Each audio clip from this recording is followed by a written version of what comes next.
तो हेलो दोस्तों, स्वागत है आप सभी को फिर से हमारे इस YouTube channel SKP study number 1 में। तो दोस्तों, आज के इस वीडियो में हम आप सभी को बताने वाले हैं क्लास 12th के हिस्ट्री पेपर के बारे में कुछ मोस्ट इम्पोर्टेंट ऑब्जेक्टिव प्रश्न जो कि चैप्टर 2 से रहने वाला है, जिसमें मौर्य काल से गुप्त काल तक के सारे वस्तुनिष्ठ प्रश्न हम इस वीडियो में कवर कराने वाले हैं। तो आप लोग इस वीडियो में एंड तक बने रहिएगा, और जो लोग मेरे चैनल को अभी तक सब्सक्राइब नहीं किए हैं तो चैनल को सब्सक्राइब कर लीजिए, क्योंकि हमारे चैनल पर इसी प्रकार के वीडियो हमेशा आते रहते हैं। और जो लोग अभी तक फर्स्ट चैप्टर वाला वीडियो नहीं देखे हैं तो उन लोगों के लिए वीडियो के डिस्क्रिप्शन में उन वीडियो का लिंक डाल दिए हैं, वहां से जाकर के आप ज़रूर देखिएगा। तो चलिए आज के इस वीडियो को हम शुरू करते हैं। तो यहाँ पर आपका पहला प्रश्न है कि आर्यभट्ट कहाँ का वासी था। आपके यहाँ पर ऑप्शन है मालवा, बी है कश्मीर, सी है तक्षशिला, डी है पटना। देखिए आर्यभट्ट कहाँ का वासी था, तो यहाँ पर आपके ऑप्शन सही उत्तर हो जाएगा, क्या हो जाएगा, डी हो जाएगा, पटना, है ना। आर्यभट्ट कहाँ का वासी था, तो पटना का। अगला प्रश्न देखते हैं यहाँ पर। अगला प्रश्न यहाँ पर दूसरा नंबर प्रश्न है कि राजगिरी का नगर वधु का क्या नाम था। राजगिरी की नगर वधु का क्या नाम था। यहाँ पर आपके ऑप्शन है माधवी, बी है अम्बपाली, सी है तिष्यरक्षिता और डी है सालवती। तो देखिए राजगिरी की नगर वधु का नाम था, तो यहाँ पर जो इसका सही उत्तर हो जाएगा ऑप्शन नंबर क्या होगा, डी हो जाएगा, सालवती, है ना, सालवती हो जाएगा। राजगिरी की नगर वधु का नाम था तो सालवती। चलिए अगला प्रश्न देखते हैं। तीसरा नंबर प्रश्न है यहाँ पे कि अशोक किस वंश का शासक था। अशोक जो है किस वंश का शासक था। यहाँ पर आपके ऑप्शन है नंदवंश, बी है मौर्य वंश, सी है गुप्त वंश और डी है चोल वंश। तो देखिए अशोक किस वंश का शासक था, तो यहाँ पर इसका सही उत्तर हो जाएगा, क्या हो जाएगा, ऑप्शन नंबर बी हो जाएगा, मौर्य वंश का। अशोक जो था मौर्य वंश का शासक था। यहाँ पर आपके ऑप्शन नंबर बी इसका सही उत्तर हो जाएगा। चलिए अगला प्रश्न देखते हैं 4 नंबर।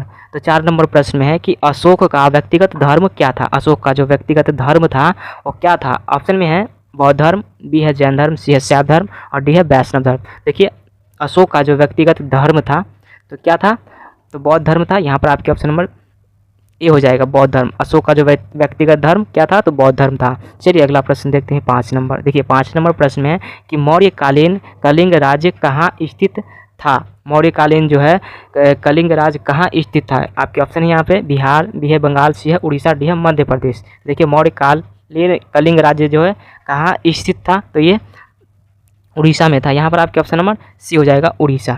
चलिए अगला प्रश्न देखते हैं 6 नंबर। तो 6 नंबर प्रश्न में है कि मौर्यकालीन टकसाला का प्रधान कौन था। मौर्यकालीन टकसाला का जो है प्रधान कौन था, तो यहाँ पर आपके ऑप्शन है कोषाध्यक्ष, बी है मुद्राध्यक्ष, सी है पाण्याध्यक्ष और डी है लावण्याध्यक्ष।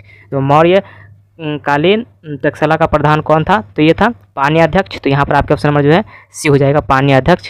चलिए अगला प्रश्न देखते हैं यहाँ पर 7 नंबर। तो 7 नंबर प्रश्न में है कि मौर्य वंश का अंतिम राजा कौन था। मौर्य वंश का जो अंतिम राजा था कौन था। ऑप्शन है अशोक, बी है कुणाल, सी है संप्रति और डी है ब्रह्मास्त्र। देखिए मौर्य वंश का जो अंतिम राजा था कौन था, तो ब्रह्मास्त्र था। यहाँ पर आपका ऑप्शन नंबर डी हो जाएगा, ब्रह्मास्त्र, जो कि मौर्य वंश का अंतिम राजा था। चलिए अगला प्रश्न देखते हैं 8 नंबर। तो यहाँ पर 8वां प्रश्न है कि चंद्रगुप्त मौर्य किस धर्म को मानने वाला था। चंद्रगुप्त मौर्य जो था वो किस धर्म को मानने वाला था। यहाँ पर आपके ऑप्शन है बौद्ध धर्म, बी है जैन धर्म, सी है शैव धर्म और डी है वैष्णव धर्म। देखिए चंद्रगुप्त मौर्य जो है किस धर्म को मानने वाला था, तो ये था जैन धर्म को मानने वाला। यहाँ पर आपके ऑप्शन नंबर बी हो जाएगा, जैन धर्म। चंद्रगुप्त मौर्य किस धर्म को मानने वाला था, तो जैन धर्म को। चलिए यहाँ पर आपके ऑप्शन नंबर बी इसका करेक्ट आंसर हो जाएगा। चलिए अगला प्रश्न देखते हैं 9 नंबर। देखिए 9 नंबर प्रश्न में है कि निम्न में से महिला संत थी। महिला संत थी, निम्न में से महिला संत थी, कौन थी, तो यहाँ पर आपके ऑप्शन है मीरा, बी है अंडाल, सी है क्राइकल और डी है इनमें से सभी। देखिए इनमें से जो महिला संत थी तो ये सारे थे, मीरा, अंडाल और क्राइकल, तीनों महिला संत थी। यहाँ पर आपके ऑप्शन नंबर डी हो जाएंगे।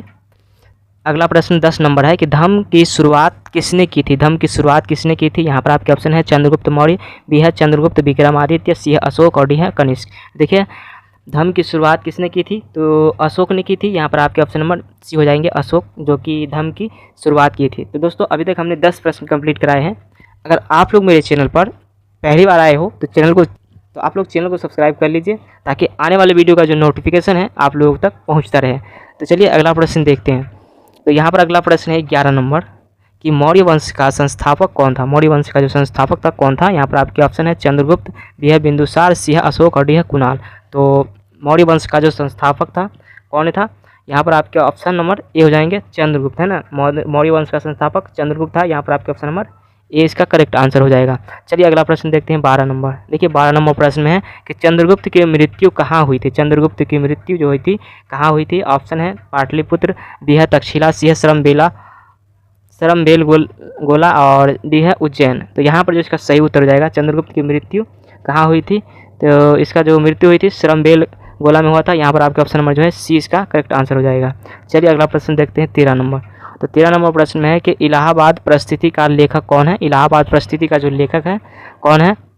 यहाँ पर आपके ऑप्शन है कालिदास, बी है क्षुद्रक, सी है हरिसेन और डी है रविकीर्ति। देखिए इलाहाबाद प्रस्थिति का जो लेखक है कौन है, तो ये हरिसेन है। तो यहाँ पर आपके ऑप्शन नंबर सी हो जाएगा हरिसेन।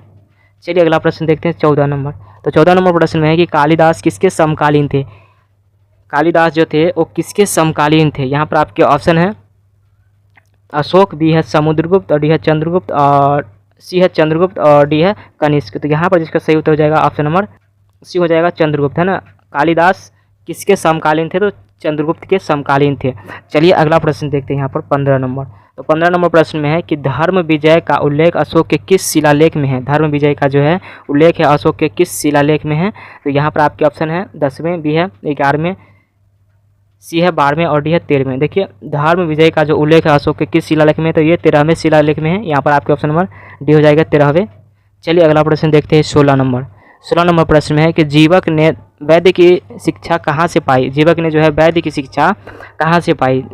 तो यहाँ पर आपके ऑप्शन है तक्षशिला, बी है राजगिरी, सी है पाटलिपुत्र और डी है वैशाली। तो जीवक ने जो है वैद्य की शिक्षा कहाँ से पाई थी, तो ये जो पाई थी कहाँ से पाई थी, तो तक्षशिला से, है ना। आपके ऑप्शन नंबर हो जाए ये हो जाएगा तक्षशिला, है ना। आपका यहाँ पर 17 नंबर प्रश्न है कि अशोक द्वारा प्रचारित बौद्ध धर्म कहाँ प्रचलित हुआ।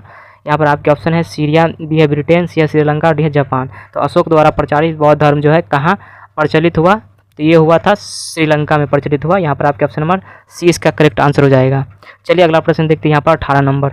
तो 18 नंबर प्रश्न में है कि किस गुप्त शासक को उसके सिक्कों पर बीमा बजाते हुए दिखाया गया है। किस गुप्त शासक को उसके सिक्कों पर जो है बीमा बजाते हुए दिखाया गया है। यहाँ पर आपके ऑप्शन है चंद्रगुप्त, डी है कुमारगुप्त, सी है समुद्रगुप्त और डी है स्कंदगुप्त।